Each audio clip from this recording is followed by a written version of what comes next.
For the World Cup, as we're going to be welcoming many visitors, a lot of tourists, a lot of capital here in South Florida, which tends to lead to human trafficking and dangers. Today we're going to put evildoers on notice. We have taken down, we've arrested and convicted more human traffickers over the last year than ever before in Florida history. And that is not by accident. That's because our wonderful law enforcement have taken it seriously. They've had more resources, more support. We've prosecuted the cases that they've brought in. And we've also had great partnerships with the business community. Law enforcement is just one piece of the puzzle. Having a business community that might be more likely to see and hear signs of danger, signs of abuse, and work with law enforcement hand in hand to report it and ultimately prosecute these cases is integral to what we're doing here in Florida to fight human trafficking and child predators. We also have great nonprofits and victims advocates that are helping on the front end with awareness, promotion, but also with advocacy and treatment on the back end.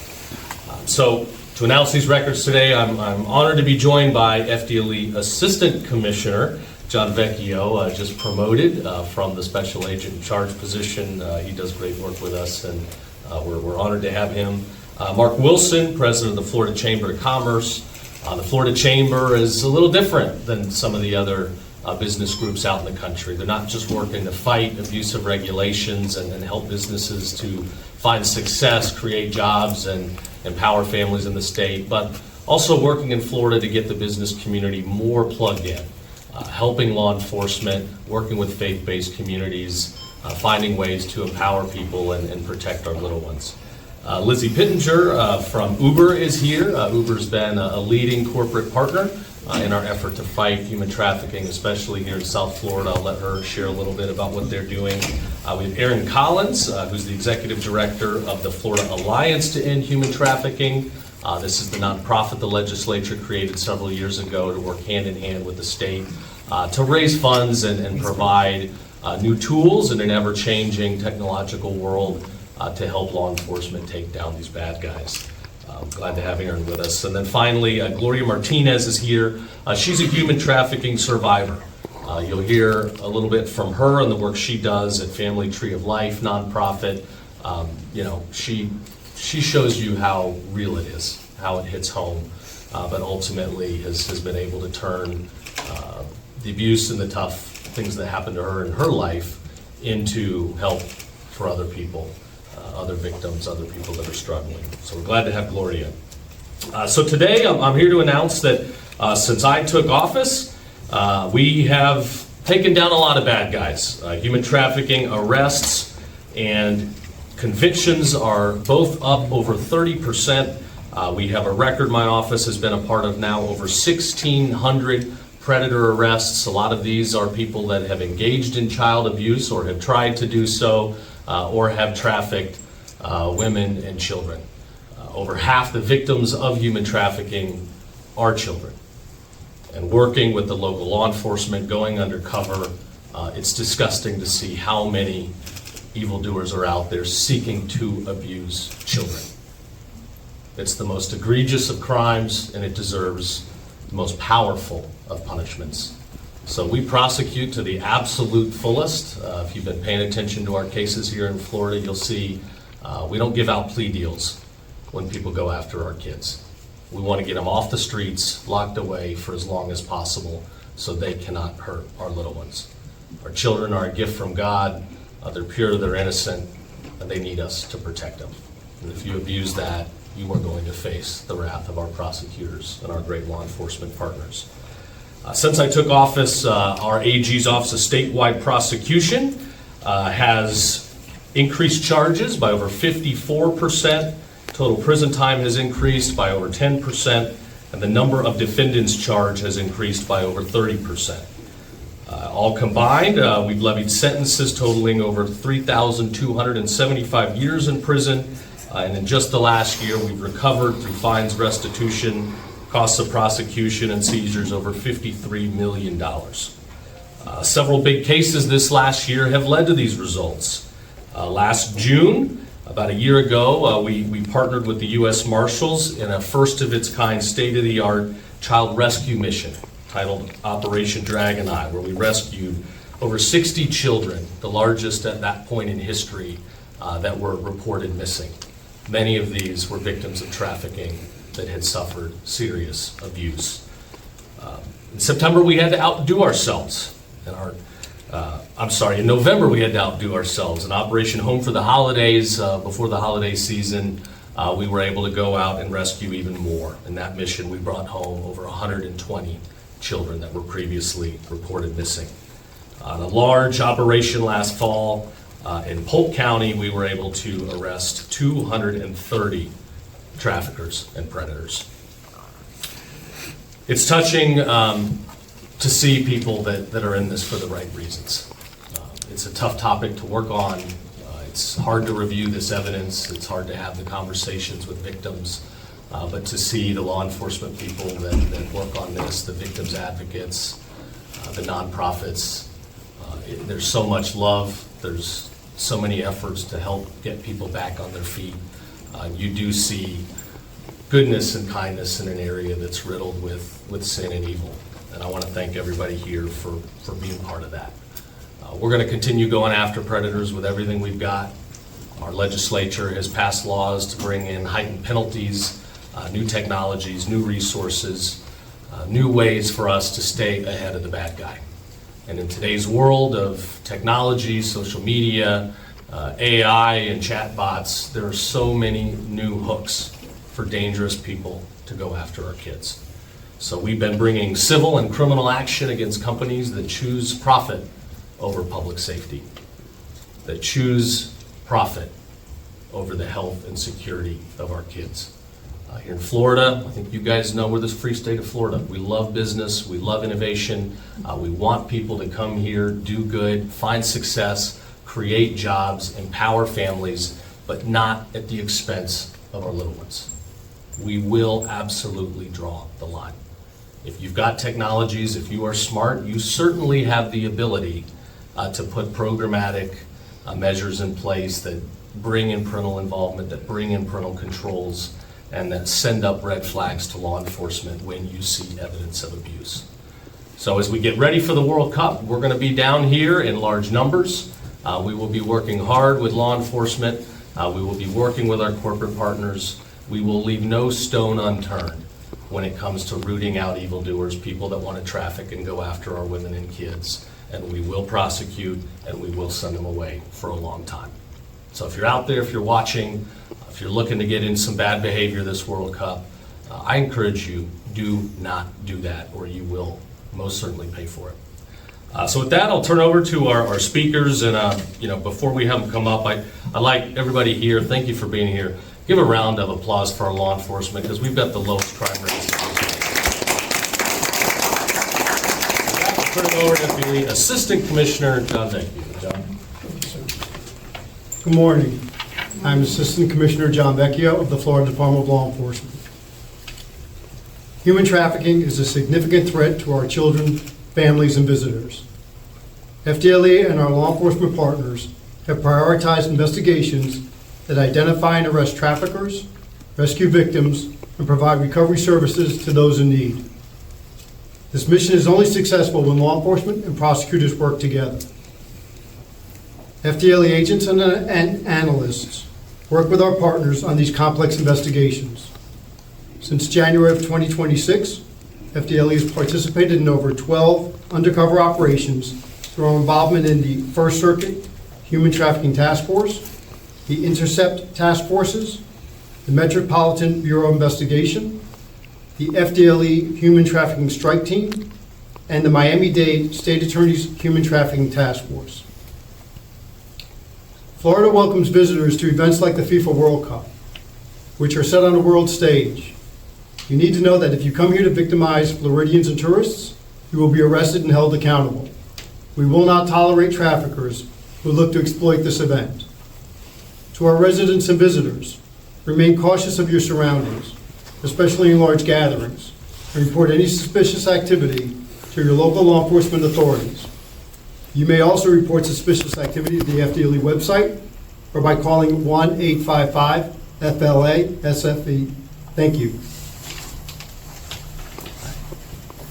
Thank you, John. And next from the Florida Chamber, we have Mark Wilson.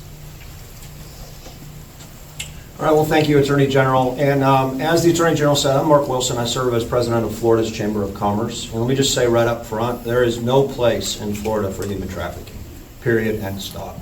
Let me also say I came all the way to Miami today because we're a state that has an Attorney General that's dedicated what he can do to protecting kids, right? And so I wanted to be here today because what FDLE is doing, what our Florida sheriffs are doing, this is second to none to anywhere else in the country.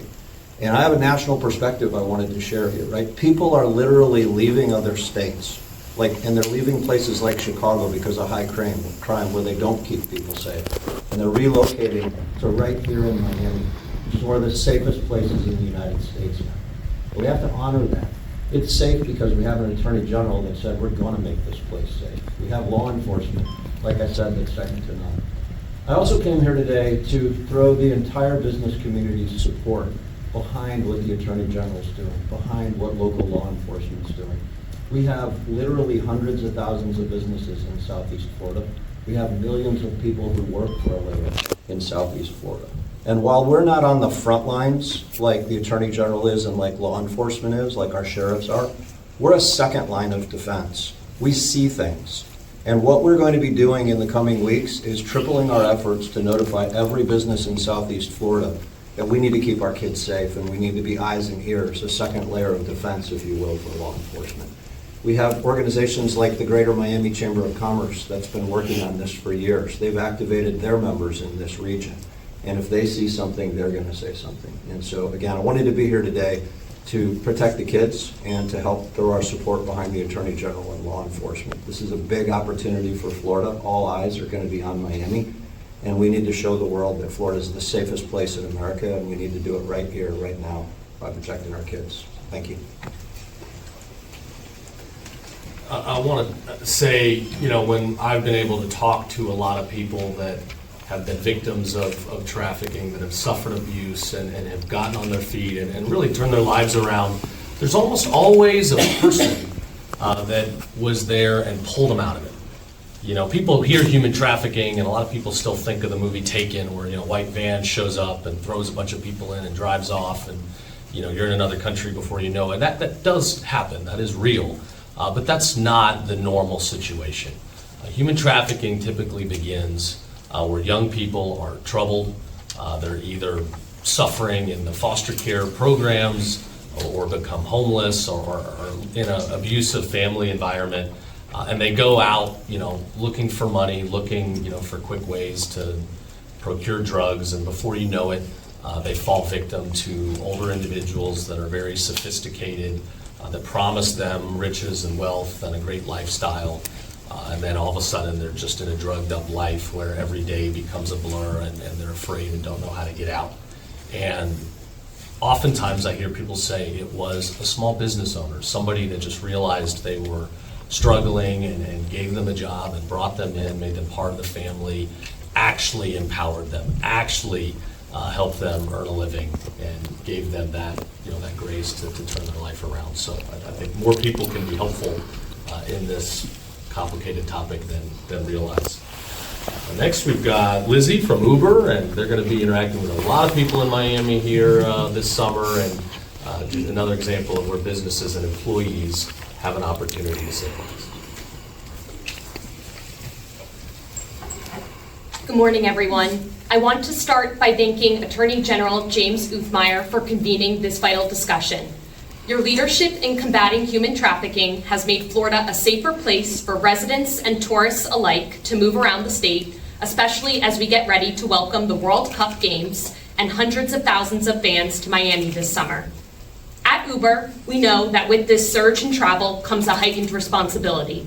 Major sporting events present both a challenge and a critical opportunity to increase awareness around human trafficking and to equip everyday citizens with the tools to take action. That is why Uber is proud to stand alongside our community, law enforcement, and civic leaders today ahead of the games this summer. Our approach is guided by a simple premise: awareness saves lives. For many travelers, an Uber ride is part of their journey in a new city. That puts our platform in a powerful position to raise awareness around human trafficking and, with the help of our riders and drivers, make an impact. This summer in Miami, we are turning that commitment into action through several key initiatives alongside our incredible partner, It's a Penalty, that is leading the way on human trafficking awareness ahead of major global sporting events. First, we are delivering education materials to our Miami earners to help them to identify the signs of human trafficking, and importantly, to be able to report it to local resources or directly within the app. Second, we are integrating these educational resources directly into the Uber app, ensuring the signs to look for and important information on reporting remain top of mind throughout the tournament. These just-in-time efforts build upon our ongoing education around human trafficking, because we've seen how effective Uber drivers can be in being the eyes and ears on the road. Since 2025, all new Uber drivers receive information in identifying and reporting human trafficking as part of their mandatory personal safety training. We believe that by educating our community on the signs of exploitation, we can turn every Uber trip into an opportunity to protect the vulnerable. In addition to our education efforts, I also wanted to highlight Uber's always-on safety features that protect Uber riders and drivers on every trip, beyond the games. Key features include the ability to share your trip with loved ones, GPS tracking to detect if a trip has gone off course, as well as the option for PIN verification that riders can opt into. We encourage riders and drivers to explore these features ahead of the games to see how they are protected on every trip. I actually encourage everyone after this press conference to explore the safety icon within the Uber app under Account and see all the options that are available to turn on during your Uber trips. Lastly, I wanted to mention our important partnerships with law enforcement. Our dedicated public safety liaison team at Uber is made up of experienced former law enforcement professionals from around the world who work closely with law enforcement to resolve critical incidents and support complex investigations. We also have a secure portal that can be accessed at lert.uber.com. That's LERT.uber.com, which is available 24/7 for law enforcement and public health officials to make emergency requests and get rapid responses from us. Once again, thank you to Attorney General Uthmeier for your relentless leadership in combating human trafficking across Florida and for uniting this powerful coalition today.